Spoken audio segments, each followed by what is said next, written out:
The image on my phone screen was grainy, the kind of poor night vision footage that usually showed nothing more alarming than the janitor emptying trash cans or the motion sensor flickering because of headlights from High Street. But this time, the black and white screen showed my son-in-law Jason Carter standing in the middle of my office with my late husband's desk drawer hanging open. And then I watched him pull out Harold's old leather document case, the one I hadn't touched since the day we buried my husband. My breath caught so hard I thought for a moment my heart had simply stopped. Margaret Linda's voice trembled through my cell phone speaker. "He's still back there. I'm parked across the street like you told me. He doesn't know I saw him go in." I couldn't speak. On the screen, Jason glanced over his shoulder, then reached into his coat pocket and pulled out a flash drive. Calm as a man checking his watch before boarding a flight, he slid it into my office computer. That was the moment I froze. Not because he was stealing, because he knew exactly what he was looking for. Even now, thinking back to that Friday night, I can still feel the cold settling over my skin like ice water. At 67 years old, after raising a daughter, burying a husband, surviving recessions, audits, lawsuits, and every kind of business challenge a small-town accounting firm could face, I thought there wasn't much left that could truly shock me. I was wrong. That Friday had started like any other. I'd spent the morning at Whitmore Financial Services, the accounting firm my husband Harold and I built, from a single rented office above a pharmacy in downtown Columbus, back in 1982. 42 years later, we occupied the entire first floor of a brick building on East Broad Street, with 12 employees and a client list that included half the small businesses in Franklin County. It wasn't flashy. No marble lobby, no fancy downtown tower. But people trusted us. That mattered more. I'd worked until nearly 6 finishing tax projections for a family-owned hardware chain before Linda insisted I go home. Linda Harris had been my assistant for 31 years. At 61, she knew my schedule better than I did, and had long ago earned the right to boss me around. "Go home, Margaret," she'd said, standing in my doorway with her arms folded. "The Cavaliers' game is on, and if you miss another one, your daughter will complain I'm overworking you." I smiled at that. Emily always worried I worked too much. My daughter was 38 now, married just 18 months to Jason Carter. Jason was polished, handsome in that corporate brochure sort of way, with expensive haircuts, and the kind of smile that made people trust him too quickly. He worked as a financial consultant for a regional investment group and had spent most of the last year dropping hints about modernizing Whitmore Financial. He had ideas, too many ideas. Digital restructuring, aggressive expansion, acquisition opportunities, the kind of talk young men use when they've never had to sign the front of payroll checks during an economic downturn. Harold used to say, "Be wary of anyone who talks more about growth than stewardship." I'd never forgotten that. Emily thought I was too hard on Jason. "Mom, he's ambitious, not dangerous," she'd told me just 2 weeks earlier over Sunday dinner. Maybe I wanted to believe her. That evening I went home to my condo in Upper Arlington, reheated leftover chicken casserole, and settled into my recliner with the television on low. Around 9:17 my phone rang. Linda. I nearly ignored it. She never called after hours unless something was wrong. The moment I answered, I heard it in her voice. Fear. "Margaret," she whispered, "you need to check the security camera right now." I sat upright. "What happened?" "It's Jason." For a moment I thought I'd misheard her. "What?" I was driving back from my sister's and saw lights on at the office. I figured someone forgot to shut something off. I parked across the street and saw him go in through the rear employee entrance. My stomach dropped. "That's impossible. He doesn't have access." "He does if he copied your daughter's key fob." The sentence hit me like a slap. "Open the camera app," she said. My fingers shook so badly I nearly dropped my phone. The office security system was one of Harold's last upgrades before pancreatic cancer took him. He'd insisted on cameras in every hallway, every entrance, and each executive office. Trust isn't a substitute for precautions, he'd told me. At the time, I'd teased him for being paranoid. Now I thanked God for his caution. The feed loaded. There was Jason. Inside my office. He moved with confidence, not hesitation. This wasn't a man snooping on impulse. This was preparation. He crossed directly to Harold's old mahogany desk, the one I'd kept exactly as it had been the day Harold died 3 years ago. Jason bent down, inserted a small brass key into the bottom drawer, and opened it. I felt all the blood leave my face. That drawer was locked for a reason. Inside were Harold's private legal files, ownership records, succession agreements, and handwritten notes regarding the future of the firm. Documents only Harold and I had ever handled. How does he have that key? Linda whispered. I already knew the answer. Months earlier, Emily had borrowed my house key while pet-sitting during a weekend conference. The desk key had always stayed on the same ring. Jason must have copied it then. On the screen, he removed Harold's leather case, opened it, and began sorting through documents. Methodically. Purposefully. Then he inserted the flash drive into my office computer. Downloading. Copying. Stealing. Not cash. Not jewelry. Information. And suddenly a memory surfaced, Jason asking strange questions over Christmas dinner. Questions about company ownership, transfer procedures, whether Harold had left detailed succession instructions. At the time, I'd thought it was harmless curiosity. Now my skin crawled. Margaret, Linda said, her voice tight. What do you want me to do? I stared at the screen as Jason paused and looked toward the hallway. Then he reached deeper into the drawer and pulled out a cream-colored envelope. My heart nearly stopped.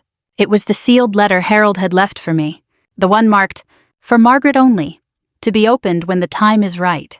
And Jason was opening it. I was already reaching for my car keys when I saw him unfold the paper. Then his expression changed. He didn't look pleased. He looked terrified. And that was when I knew this was bigger than theft. Much bigger. I don't remember driving across Columbus that night. Later, when I tried to reconstruct the route from my condo in Upper Arlington to the office on East Broad, all I could recall was gripping the steering wheel so hard my fingers ached and hearing Linda's shaky breathing through the Bluetooth speaker. Still there? I asked as I sped through a yellow light at Olentangy River Road. Yes, she whispered, his car's still parked in the alley. My headlights swept across mostly empty streets. It was one of those bitter Ohio nights in early March when the cold sinks into the pavement and every traffic light seems to take forever to change. At 67, I'd lived through enough difficult moments to know panic was rarely useful. But this was different. This was family. And family betrayal cuts deeper than business betrayal ever could. When Harold was alive, he used to say the greatest threat to a family business wasn't outside competition. It was entitlement from within. I used to think that sounded cynical. As I pulled into the parking lot across from our office, I understood exactly what he meant. Linda was waiting in her silver Honda Accord, her face pale beneath the glow of the dashboard lights. The moment I climbed into her passenger seat, she handed me a second phone. I recorded everything after you hung up, she said. I glanced at her. Even after 3 decades working together, I'd never seen Linda look this rattled. What did he do after opening the letter? He read about half of it, then shoved it back in the envelope like it burned him. A knot tightened in my stomach. What else? He copied more files. Then he just sat there for about 5 minutes staring at the desk. We both looked toward the dark office building. The rear employee entrance was tucked beside the alley, mostly hidden from the street. He's still inside, I asked. Linda nodded. I checked the live camera feed. Empty. My office chair sat motionless. The drawer remained open. He moved, Linda whispered. As if on cue, motion flickered across camera 6, the hallway outside the records room. Jason, walking calmly toward the rear exit. Stay here, I said. Margaret, stay here. I was already out of the car. The cold slapped my face as I crossed the street. The office building loomed ahead, familiar and suddenly strange, like seeing your own home after a break-in. My key shook in my hand as I unlocked the front door. Inside, the lobby smelled faintly of printer toner and lemon furniture polish. Normal. Ordinary. The same smell Harold and I had breathed in every workday for 40 years. Yet everything felt violated. I moved quickly down the dark hallway toward my office. By the time I reached it, Jason was gone. The rear emergency exit stood slightly ajar. He'd slipped out seconds before I entered. For one irrational moment, I considered chasing him. Then I stopped myself. Number. Whatever he'd done, whatever he'd taken, I needed evidence, not confrontation. Linda hurried in behind me. Oh my lord. My office looked untouched at first glance. Desk straight. Chair aligned. Computer monitor dark. But then I saw the drawer hanging open. Harold's leather document case sat half-zipped on the floor. I knelt beside it, my knees protesting against the hardwood. Inside were folders containing decades of legal and financial records. Most appeared undisturbed, but one file was missing. My stomach dropped. The Whitmore succession binder. Linda, I said quietly, check my computer. She woke the monitor. The screen was still active. A file transfer window remained open. Several documents had been copied onto an external drive. Linda gasped. He downloaded everything. I stared at the list. Ownership structure. Client contracts. Trust formation papers. asset distribution schedules. This wasn't random theft. It was targeted. Then my eyes landed on one final file name. H_W_, private addendum.pdf. The private addendum. The document Harold had drafted 6 months before he died. The one he'd instructed me never to discuss unless absolutely necessary. And suddenly I understood why Jason looked terrified after opening that envelope. Because whatever he expected to find, he hadn't found it. I opened the cream-colored letter. My hands trembled as I unfolded Harold's familiar handwriting. Margaret, if anyone other than you is reading this before the appointed time, then they've already shown themselves unworthy of what they seek. That was all visible before the page continued below. I stopped. This wasn't for here. Not tonight. Not while adrenaline clouded my judgment. I carefully refolded it. Linda watched me. What does it mean? It means Harold anticipated this. We stood in silence for several moments. Then Linda crossed her arms. What are you going to tell Emily? That question hit hardest of all. My daughter. My only child. Emily had always believed the best of people. Even as a little girl, she'd defend classmates who'd lied to her, insisting they must have had their reasons. After Harold died, she worried constantly about me being alone. When she met Jason at a charity fundraiser 2 years later, she was radiant in a way I hadn't seen since childhood. He made her laugh. He made her feel secure. And perhaps because I wanted her happiness so badly, I ignored every warning bell. The way he asked too many questions about the firm. The way he spoke about inheritance as though it were inevitable. The way his eyes lingered on Harold's office whenever he visited. I wanted to believe I was imagining it. Now I knew I wasn't. I'm not telling her yet, I said. Linda looked startled. Margaret, if Emily knows, she'll warn him. You think she's involved? The question twisted in my chest. No, I said finally. But I don't know what she knows. And that uncertainty hurt more than Jason's betrayal. I spent the next 2 hours documenting everything. We downloaded camera footage, printed access logs, photographed the desk and copied files. At 12:43 a.m., I finally locked the office and drove home. Sleep never came. Instead, I sat at my kitchen table with Harold's letter in front of me and replayed every interaction I'd had with Jason over the past 18 months. The congratulatory smile when Emily mentioned our prenup-free wedding gift. His insistence that retirement planning should happen sooner rather than later. His repeated offers to help streamline operations. Each memory now felt sinister. At 7:15 the next morning, my phone buzzed. A text from Jason. Hope you're having a relaxing weekend, Margaret. Looking forward to Sunday dinner tomorrow. Emily's making pot roast. I stared at the screen until my vision blurred. Then another message arrived. Also, I'd love to revisit our conversation about transitioning the business someday. I think we could build something extraordinary together. For a long moment, I simply sat there. Then I typed back 3 words. Looking forward to it. Because if Jason thought I was about to show my hand, he had badly underestimated the widow of Harold Whitmore. And before this was over, he was going to learn exactly what kind of woman 40 years in business had made me. I have spent most of my adult life believing that if you stay calm long enough, the truth will eventually show itself. That Saturday morning, as sunlight filtered through my kitchen blinds and my coffee grew cold beside Harold's letter, I reminded myself of that lesson over and over. Rage is easy. Patience is harder. And patience was what I needed now. I finally opened the rest of Harold's letter just after 8. His handwriting was steady and unmistakable, the same neat block print he'd used for decades when drafting client notes. Margaret, if this letter is being opened under difficult circumstances, then trust your instincts. The future of Whitmore Financial was never meant to rest in the hands of anyone driven by greed, impatience, or entitlement. 6 months ago, I transferred controlling ownership of the firm into an irrevocable employee stewardship trust. This protects the company from forced sale, hostile acquisition, or family coercion. Neither Emily nor any future spouse can assume control through inheritance alone. Leadership must be earned through years of service, demonstrated integrity, and unanimous board approval. If someone is seeking these documents for leverage, they've already disqualified themselves. Remember what we built. Protect it. And protect Emily even if she doesn't yet understand why. Love always, Harold. I sat back slowly. A strange combination of relief and heartbreak washed over me. Relief because Jason could never seize the company.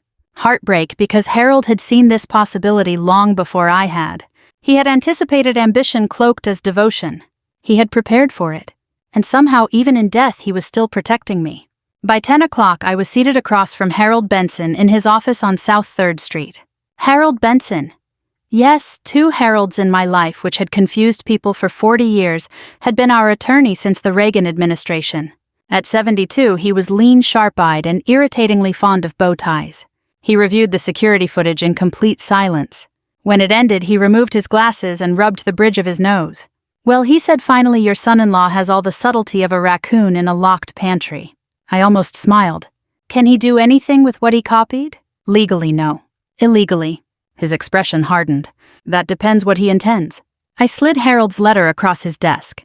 He read it carefully. When he looked up, his face was grim. Your husband was a wise man. He always was. Harold folded his hands. You need to know exactly what Jason is planning. And how do we do that? We watch. That afternoon, Harold connected me with a cybersecurity investigator named Marcus Delaney, a retired FBI forensic analyst who now handled corporate data breaches. Marcus was 65, soft-spoken, and had the unsettling habit of seeing straight through people. After reviewing the copied file logs, he nodded. He didn't just browse, Marcus said. He searched specific ownership and trust records. That means he had prior knowledge these documents existed. From Emily. He hesitated. Possibly. More likely he pieced things together through conversation. That distinction mattered. I needed to believe my daughter hadn't knowingly helped him. Marcus spent the rest of the day tracing Jason's digital activity using metadata from the office transfer logs. By evening he called. Margaret, we found something. I put him on speaker while Linda sat beside me at my dining room table. Jason recently accessed encrypted file-sharing accounts connected to Ridgewell Strategic Partners. I frowned. The name sounded familiar. Then it clicked. Ridgewell was a regional accounting conglomerate headquartered in Cincinnati. For years, they'd been quietly acquiring independent firms throughout Ohio. They had approached Harold and me twice. We'd refused both offers. Why would Jason be dealing with them, Linda asked. Marcus answered bluntly. Because he's likely positioning Whitmore Financial for acquisition. My stomach clenched. He continued. There's more. Public financial records show substantial debt tied to Jason personally. How substantial? Roughly $480,000. Linda gasped. I gripped the edge of the table. How? Failed private investments, high-interest personal loans, margin account losses. Suddenly, Jason's behavior made terrifying sense. He wasn't just ambitious. He was desperate. He needed money. Fast. And he saw my company as his solution. Sunday dinner arrived with brutal irony. Emily had indeed made pot roast. The familiar smell filled their suburban Dublin home, rich and comforting like dozens of family meals before it. If not for what I now knew, the evening might have felt perfectly ordinary.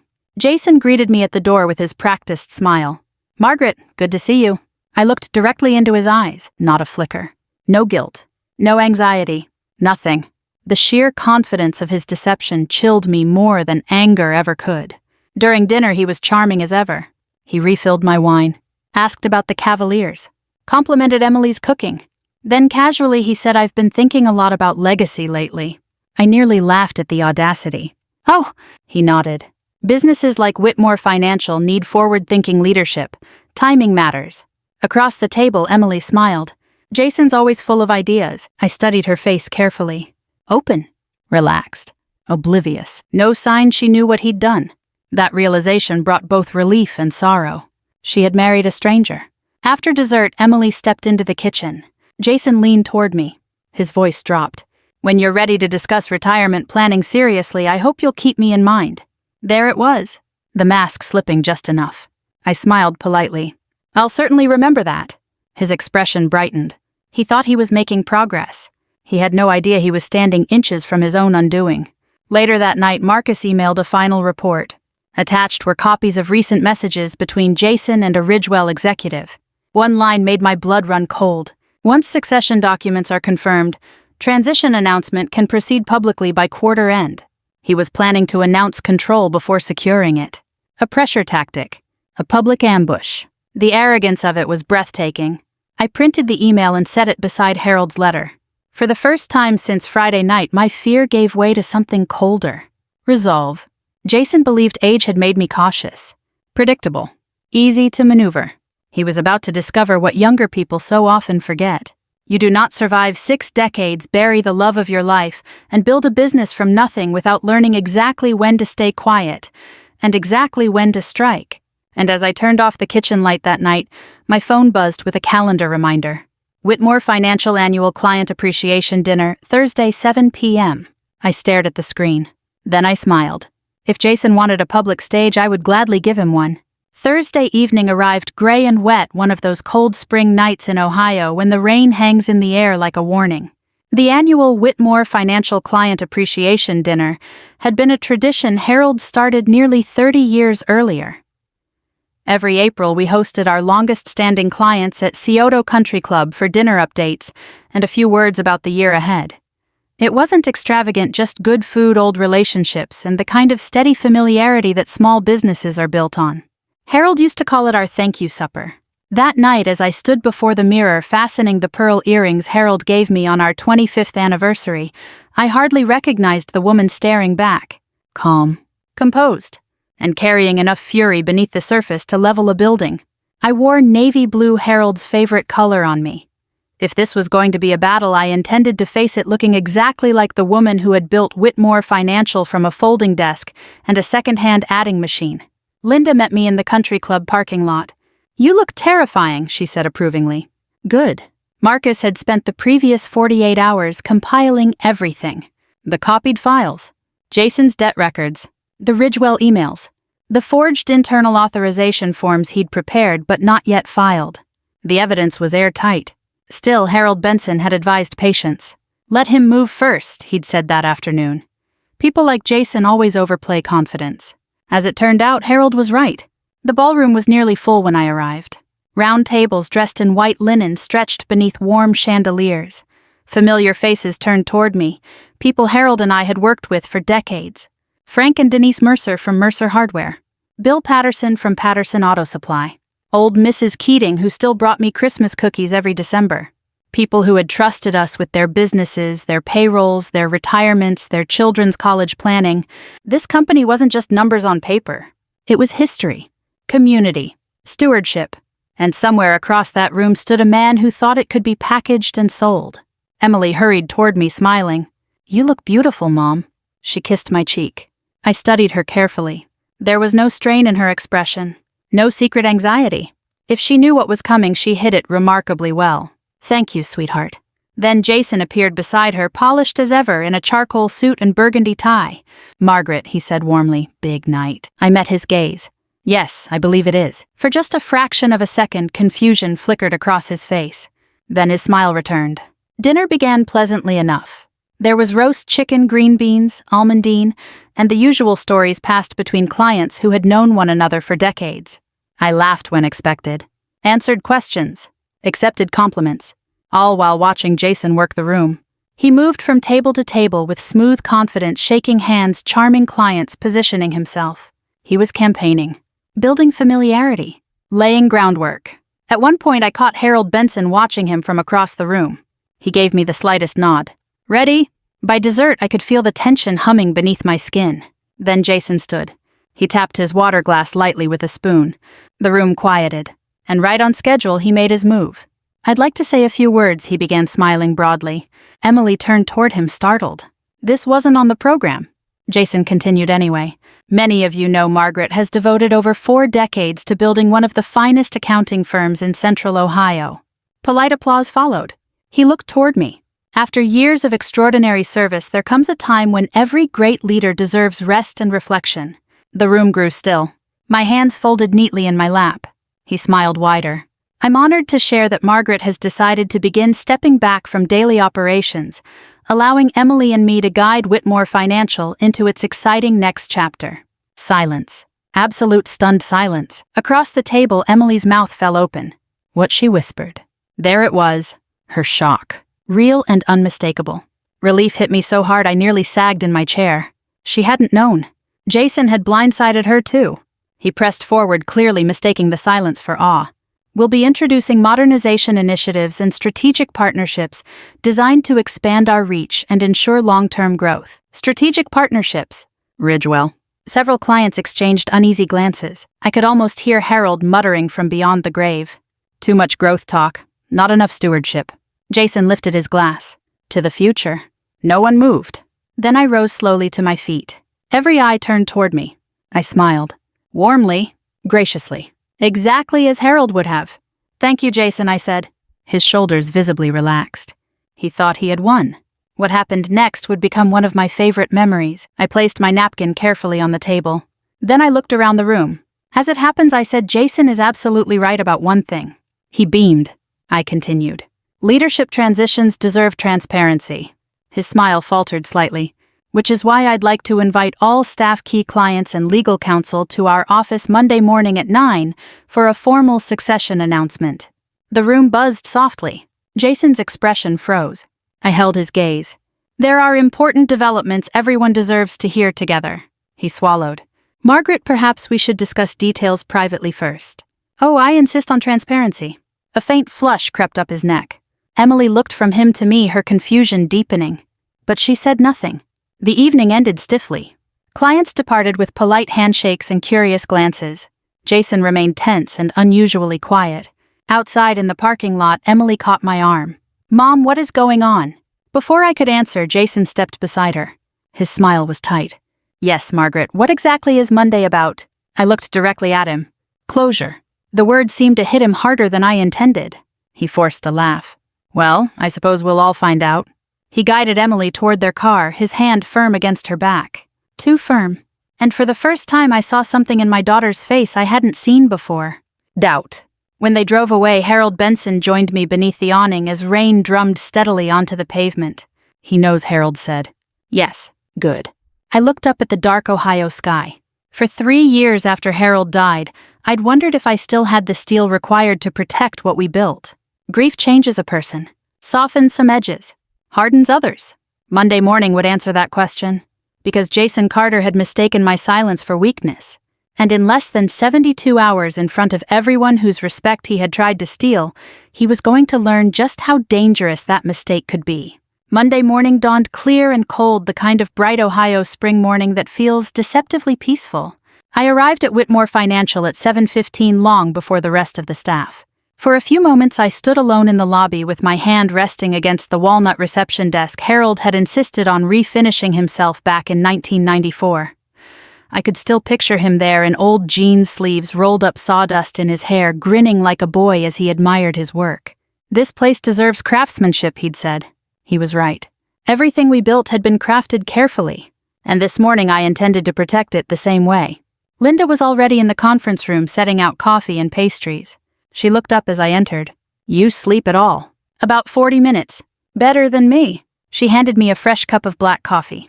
Her hands were steadier now than they'd been Friday night, but I could still see tension around her eyes. The conference room itself looked unusually formal. Rows of chairs faced the projection screen. At Harold Benson's suggestion, we had invited not only senior staff but also several longtime clients and 2 members of our employee trust board. Marcus Delaney sat near the back with his laptop open, reviewing final files. Everything was ready. At 8:37, Emily arrived. Alone. The moment I saw her face, I knew something had changed. Her eyes were swollen. Her usual careful makeup was absent. She looked exhausted. Mom, she said quietly. I led her into my office and closed the door. For several seconds, neither of us spoke. Then she asked the question I had been waiting for. What did Jason do? There was no accusation in her voice, only dread. When did you start suspecting something? I asked. Her lips trembled. After Thursday night. She sat heavily in the chair across from my desk. He barely spoke the whole drive home. Then Saturday morning he spent hours locked in his office at home shredding papers. My chest tightened. Did he tell you anything? She gave a broken laugh. He told me he was trying to secure our future because you were too stubborn to let go. The pain in her voice was unmistakable. I crossed the room and took her hand. Emily, listen carefully. Whatever happens in there today, you are not responsible for his choices. Tears welled in her eyes. I should have seen it. Number. Yes, Mom. Her voice cracked. There were signs. So many signs. I kept making excuses because I didn't want to believe I'd made such a terrible mistake. I squeezed her hand. Losing trust in someone you love is a particular kind of grief. I knew that from clients I'd counseled through divorces and financial betrayals over the years. But knowing doesn't make it easier. You loved him, I said gently. That isn't weakness. She nodded, though fresh tears slipped down her cheeks.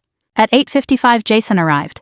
He entered the conference room with visible confidence, though I noticed the slight stiffness in his shoulders. He had come prepared to assume control. He had no idea he was walking into judgment. By 9 o'clock, every seat was filled. The quiet murmur of conversation faded as I stepped to the front of the room.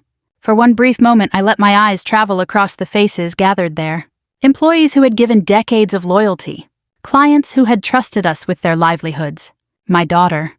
And Jason seated upright in the second row, his expression calm but watchful. I began simply, "Thank you all for coming on such short notice." I paused.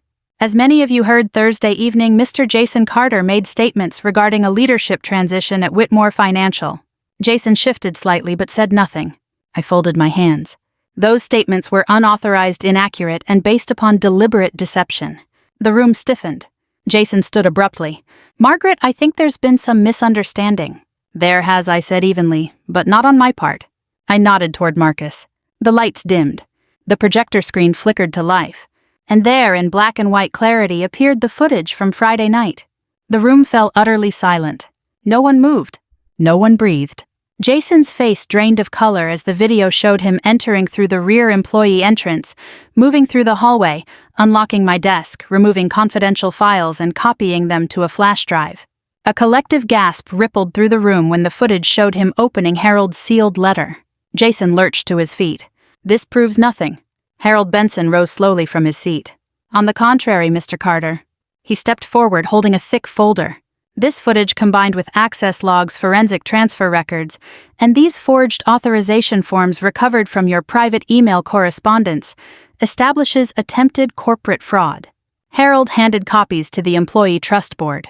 The room erupted in shocked whispers. Jason looked wildly toward Emily. "Tell them this isn't what it looks like." Emily remained seated. Her face was pale but steady.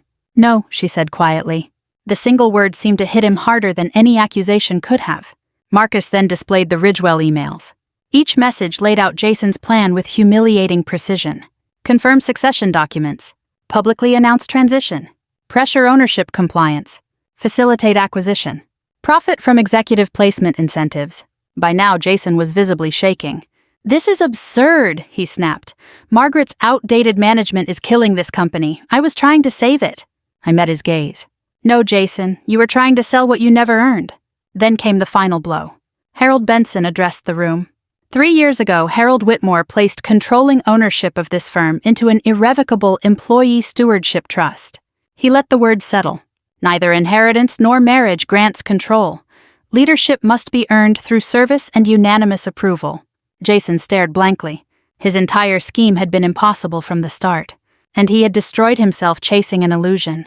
The police arrived minutes later. At my request, there were no handcuffs, no spectacle beyond necessity. Just 2 Columbus officers escorting Jason quietly from the building, as every person he had tried to manipulate watched him walk out. Before reaching the door, he turned toward Emily. For a moment, I thought he might apologize. Instead, he said coldly, "You should have trusted me." Emily's voice, when it came, was stronger than I had heard in years.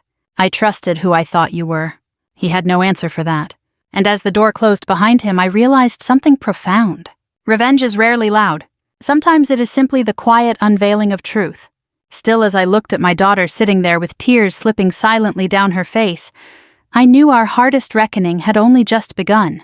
After the police escorted Jason from the building, the conference room remained frozen in stunned silence. No one seemed to know what to do next. The projector screen still glowed faintly against the far wall, paused on the final frame of the surveillance footage, Jason standing in my office, his hand inside Harold's desk drawer, caught forever in that single, irreversible moment. Then Linda rose quietly and switched off the projector. The room darkened for a second before the overhead lights returned. And with that simple act, life resumed. The trust board members gathered their papers. Clients shook their heads in disbelief. Soft murmurs filled the room. One by one, people approached me. Not with gossip, not with spectacle, but with quiet words of support. Frank Mercer placed a hand on my shoulder. "Harold would have been proud of how you handled this." I swallowed hard. So would I, added Denise beside him. Others followed. Longtime clients, employees, friends, people who understood exactly what had almost been stolen. Not just files, not just a company, a legacy. By noon, the building had mostly emptied. Only staff remained. Linda stood at the front desk fielding calls from clients who had already heard rumors. Marcus packed his laptop. Harold Benson lingered near my office. And Emily sat alone in the conference room staring out the window. For several minutes I simply watched her. At 38, she looked suddenly younger to me, less like the polished woman she had worked so hard to become, and more like the little girl who used to crawl into my lap after nightmares. Grief does that. It strips away all the careful layers adulthood builds. I walked in and closed the door behind me. She didn't look up. "I filed for separation this morning," she said. Her voice was hollow. I sat beside her. "When?" "Right after I left the house." Finally, she turned toward me. The devastation in her eyes nearly broke my heart. "He begged me not to come today. Said this was all some misunderstanding. Said you were trying to humiliate him because you never accepted him." I said nothing. She gave a bitter laugh. For about 5 minutes, I almost believed him. The honesty of that confession mattered. Most people want to rewrite betrayal after the fact, pretending they knew all along. Emily wasn't doing that. She was facing the painful truth. "What changed?" I asked softly. She looked down at her hands. I found his second phone. My stomach tightened. In his desk drawer, there were messages, dozens of them. Her voice cracked. To Ridgewell, to creditors, to people I've never heard of. She inhaled shakily. "He wasn't trying to build a future with me, Mom. He was trying to use me to solve his own mess. No parent is ever prepared for the moment their child's heart truly breaks, even when that child is nearly 40. I placed my arm around her shoulders. She leaned into me and wept. Not dramatically. Not loudly. Just the quiet, exhausted tears of someone grieving the death of an illusion. We sat that way for a long time. When she finally spoke again, her voice was small. "Did you know?" I suspected. "Why didn't you tell me?" The question was fair. Painful but fair. I took a slow breath. "Because I was afraid." She looked up, startled. "Afraid?" "I was afraid if I pushed too hard you'd think I was judging your marriage instead of protecting you." Tears filled her eyes again. "I thought if I stayed quiet, maybe I was wrong." She nodded slowly. "I should have listened to your instincts. And I should have trusted our relationship enough to speak plainly." There it was. The truth between us. Not just Jason's deception, but our own failure to communicate honestly. Healing often begins there. Not with blame, with recognition. The days that followed were difficult. Emily moved out of the Dublin house and into my condo's guest room. At first our routines felt awkward. 2 grown women, both grieving different losses, learning how to share space again. In the mornings I'd find her sitting at my kitchen table staring into coffee she'd forgotten to drink. At night I'd hear quiet pacing from the guest room. Some wounds don't bleed visibly, but they ache all the same. 2 weeks later she asked if she could return to Whitmore Financial. Not as an executive. Not as Harold's granddaughter. Not as my daughter. As an entry-level associate. The request stunned me. "Why?" She looked me straight in the eye. "Because if I'm ever going to earn a place there, I want to do it the right way." That was the moment I knew she was beginning to heal. Linda agreed to supervise her personally. And Linda, never one for sentimentality, worked Emily harder than anyone else in the office. Client intake, data reconciliation, tax file reviews, long hours, no shortcuts, no special treatment. To her credit, Emily never complained. She arrived early, stayed late, asked questions, listened, learned. Week by week I watched something remarkable happen. The shame that had weighed her down slowly transformed into humility. And humility became strength. Then nearly 3 months after Jason's arrest, I found something tucked inside one of Harold's old accounting ledgers while clearing storage boxes. A sealed envelope. Across the front, in Harold's unmistakable handwriting, were 4 simple words. "For my girls together." I stood there in the records room holding it, my heart suddenly pounding. Somehow I knew exactly what it meant. That evening, I placed the letter on the kitchen table between Emily and me. Neither of us opened it right away. We simply stared at it. Because after everything we had endured, we both understood. Some truths arrive exactly when they are needed most. And whatever Harold had left for us inside that envelope would mark the beginning of whatever came next. Emily opened Harold's letter with trembling hands. The paper inside was yellowed slightly at the edges, folded carefully as though he had written it years ago, and tucked it away knowing someday we would need it. Her eyes moved slowly across the first lines. Then she stopped. Her mouth quivered. Without a word, she handed it to me. I adjusted my glasses and began to read. "If you are opening this, then life has likely reminded you both of something I spent years trying to teach. Trust is the most valuable inheritance a family can leave behind." I had to stop for a moment. Even after 4 years, Harold's voice still lived vividly in his handwriting. Steady, measured, kind. I kept reading aloud so Emily could hear. "Margaret, you built this firm with your discipline. Emily, you carry our future in your heart. One of you knows how to protect what matters. The other still has to learn when to listen. Emily lowered her head. I reached across the table and took her hand. The letter continued. If pain has come between you, do not let pride make it permanent. Pride is the quickest way to turn temporary hurt into lifelong regret. I swallowed hard. How many times had Harold warned us about that very thing? The world will offer shortcuts disguised as opportunities. It will offer charm disguised as trustworthiness. It will even offer certainty where wisdom demands patience. I thought of Jason, and all at once the anger I had carried for months began to loosen its grip. Not because what he had done no longer mattered, but because Harold's words reminded me of something larger. Our family's story did not need to end with betrayal. It could continue through what we chose next. At the bottom of the page was one final paragraph. Whatever has happened, forgive when forgiveness teaches, rebuild when rebuilding strengthens. And remember that no financial legacy matters if the family behind it is broken. Beneath it was Harold's signature. And below that, in smaller handwriting, take care of each other. That has always been the real fortune. By the time I finished, both Emily and I were crying. Not the sharp tears of grief. The softer kind. The kind that comes when truth finally settles where it belongs. That night we sat at the kitchen table for hours talking. Really talking. For the first time in years there were no careful omissions. No polite avoidance. No fear of uncomfortable truths. Emily told me about all the little signs she had ignored with Jason. The unexplained spending. The secretive phone calls. The subtle ways he had isolated her from old friends. The manipulative habit of making her doubt her own instincts. And I confessed my own mistakes. How I had let fear of losing her silence my concerns. How I had mistaken restraint for wisdom. How often I had chosen peace over honesty. By midnight something had shifted between us. Not a return to what we once were. Something better. A relationship rebuilt with clearer eyes. The following week Emily finalized her divorce filing. Jason's attorney initially threatened a long legal fight. But the surveillance footage, the criminal investigation, and the financial evidence left little room for maneuvering. His plea agreement included restitution and probation. He avoided prison only because this was his first offense, and because after much thought, Emily asked the court for leniency. When I heard her decision, I was surprised. Why, I asked. She looked thoughtful. Because punishment teaches less than consequences. That answer sounded so much like Harold that I had to smile. She wasn't excusing him. She was releasing herself from carrying the bitterness. That was real justice. Not vengeance for its own sake, but accountability that allows healing. Months passed. Spring softened into summer. The hydrangeas outside my condo bloomed in thick blue clusters. Whitmore Financial continued to grow. And Emily continued to earn her place there. One afternoon, Linda knocked on my office door. She rarely smiled, but that day there was unmistakable pride in her expression. She's ready. For what? To manage her first independent client portfolio. I looked through the glass wall toward Emily's desk. She was reviewing documents with complete concentration, her posture confident and composed. No trace remained of the uncertain woman who had moved into my guest room 6 months earlier.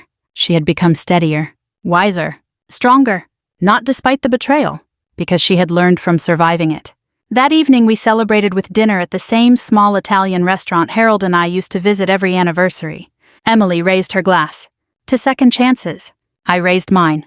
To hard lessons. We laughed. And for the first time in a very long while it felt effortless. As we walked to the parking lot, she slipped her arm through mine. Mom? Yes. Do you think Grandpa knew this would happen? I smiled toward the twilight sky. Number. She looked surprised. I think he simply understood life well enough to know that eventually all of us are tested. She considered that, then nodded. At home later that night, I stood by my office window overlooking the quiet street below. The same office where everything had nearly unraveled. The same room where fear, betrayal, and truth had collided. And yet now standing there I felt only gratitude. Because sometimes life's greatest shocks don't destroy us. They reveal us. They strip away illusion. They force honesty. And if we are fortunate enough to face that honesty with courage, they leave us better than they found us. If there's one thing I hope you take from my story, it's this. Listen when love raises quiet concerns. Speak truth even when it risks discomfort.